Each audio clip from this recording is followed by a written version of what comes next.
Salve, galera! Estamos aqui hoje para falar sobre uma confusão que costuma acontecer geralmente perto das eleições, que é esse boato de voto nulo, anula as eleições. Na verdade, esse boato começou principalmente por causa de uma confusão que foi feita num artigo do Código Eleitoral, o artigo 224 do Código Eleitoral, que fala sobre a anulação de mais da metade dos votos, anula a eleição e convoca-se outra num prazo de 20 a 40 dias.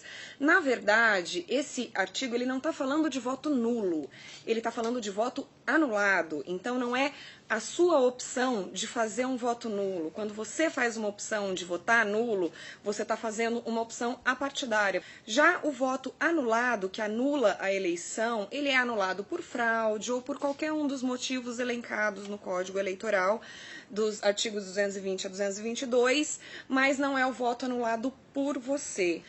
Na verdade, já aconteceu de se anular eleição por mais da metade dos votos anulados. Por exemplo, quando uma vez, numa cidade de Minas Gerais, o candidato que conseguiu mais de 50% dos votos, ele não era inscrito regularmente para concorrer às eleições. Então, na verdade, as pessoas que votaram achavam que estavam votando num candidato, quando, na verdade, esse candidato não estava concorrendo. Elas não fizeram a opção pelo voto nulo. Os votos delas foram anulados por motivo alheio à vontade delas. Aí, sim, foi convocada novas eleições. O que não é o caso de quando você faz a opção pelo voto nulo. Aí o seu voto, tanto nulo quanto branco, não vale. E agora a Marcela vai explicar pra gente qual a diferença entre voto nulo e branco e qual a consequência dessa escolha. Para entender melhor o que foi explicado, eu vou passar alguns exemplos práticos. Então, imagina uma eleição que tenha 10 eleitores e temos 3 candidatos, A, B e C. Imagine que 5 eleitores votaram no A, 3 votaram no B e 2 votaram no C. Um total de 10 votos válidos. Para se eleger, o candidato precisa de 50% mais 1. 50% mais 1 aqui seria 5 mais 1. Como o que teve mais teve 5, não atingiu o que precisava, vai para o segundo turno. Agora nós vamos ver a hipótese em que vai ter voto nulo. Então, imagine os 3 candidatos, 10 eleitores. 5 votam no A, 2 votam no B e 2 votam no C.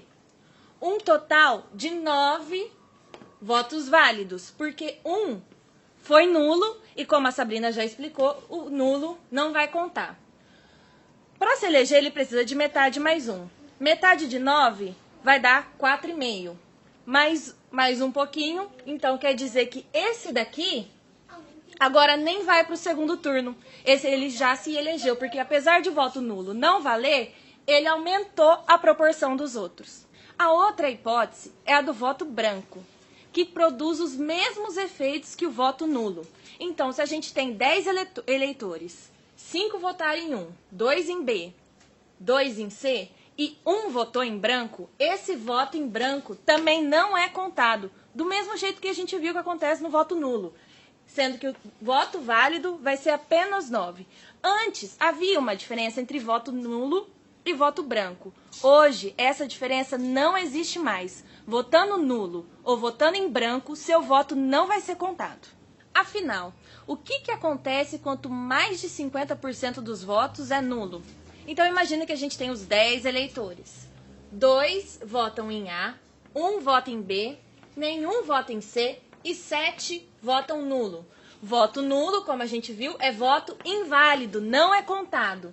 Então, dos votos, apenas 3 serão válidos.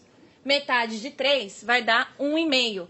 Quem tiver mais que 1,5 vai ser o eleito, que no caso é o A, que vai ganhar no primeiro turno. Porque voto nulo e voto branco não é contado.